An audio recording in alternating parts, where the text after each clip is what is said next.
ക്ഷേത്ര പൂരക്കളി കലാ അക്കാദമിയുടെ പ്രഥമ കൺവെൻഷൻ ചെറുവത്തൂർ തുരുത്തിയിൽ നടന്നു.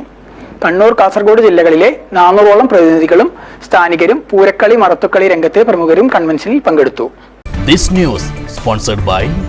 ഉയർന്ന ഗുണനിലവാരം, തികഞ്ഞ വിശ്വസ്തത. ജനതാ പാൽ. ചെറുവത്തൂർ നെല്ലിക്കാത്തുരുത്തി കടകം നിലമംഗലത്ത് ഭഗവതി ക്ഷേത്രം ഓഡിറ്റോറിയത്തിൽ വെച്ചാണ് ക്ഷേത്ര പൂരക്കളി കലാ അക്കാദമി പ്രഥമ കൺവെൻഷൻ നടത്തിയത്. സംഘടനയുടെ ശക്തി വിളിച്ചോതുന്ന തരത്തിലുള്ളതായിരുന്നു കൺവെൻഷൻ. 3 പതിറ്റാണ്ട് കാലം മുമ്പ് രൂപം കൊണ്ട പൂരക്കളി കലാ അക്കാദമി പൂരക്കളി അസോസിയേഷൻ എന്ന് പേരുമാറ്റുകയും ഒരു വിഭാഗം പിടിച്ചെടുക്കുകയും ചെയ്തു എന്നുള്ള ആരോപണത്തിന് പിന്നാലെയാണ് സംഘടന പിളർന്ന് പുതിയ കൂട്ടായ്മയ്ക്ക് രൂപം നൽകിയത്. രാഷ്ട്രീയത്തിന് അതീതമായി പൂരക്കളി രംഗത്തുള്ള മുഴുവൻ സമുദായ പ്രതിനിധികളെയും ഉൾക്കൊണ്ട് പ്രവർത്തിക്കും എന്നാണ് പുതിയ സംഘടനയുടെ ഭാരവാഹികൾ പറയുന്നത്. 61 അംഗ സംസ്ഥാന കമ്മിറ്റിക്കും കൺവെൻഷനിൽ രൂപം നൽകി.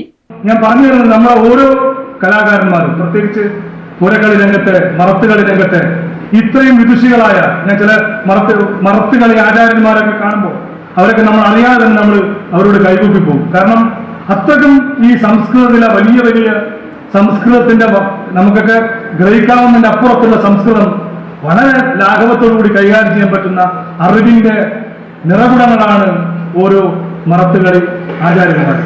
അപ്പൊ അങ്ങനെ ഉള്ള വലിയ ഈ ആചാര്യന്മാരും ഈ കലാകാരന്മാരും അനുഷ്ഠാനത്തെ പിന്തുടരുന്നവരും ഒക്കെ അവരൊക്കെ ചേർന്നതാണ് നമ്മുടെ സമൂഹം. ആ സമൂഹത്തിന്റെ ബഹിർസ്ഫുരണങ്ങൾ, പ്രത്യേകിച്ച് ആ ബഹിർസ്ഫുരണങ്ങൾ നമുക്ക് ഏറ്റവും കൃത്യമായി പ്രകടിപ്പിക്കാൻ പറ്റുന്നത് നമ്മുടെ കലാരൂപങ്ങളിലൂടെയാണ്. സംസ്ഥാന പ്രസിഡന്റായി പിലാക്കൽ അശോകനെയും സെക്രട്ടറിയായി രഘുനാഥ് കയ്യൂരിനെയും ട്രഷററായി പി കെ നാരായണൻ തുരുത്തിയെയും തെരഞ്ഞെടുത്തു. പ്രദീപൻ തുരുത്തിയാണ് സംഘടനയുടെ കാസർഗോഡ് ജില്ലാ പ്രസിഡന്റ്.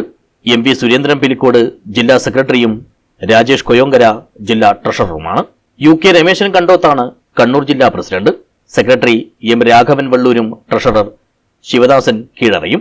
ഉത്തര കേരളത്തിൽ പൂരകുളി ദിവസം പ്രാദേശിക അവധി പ്രഖ്യാപിക്കണമെന്ന് സമ്മേളനം പ്രമേയത്തിലൂടെ ആവശ്യപ്പെട്ടു. News bureau, Cheruvathur.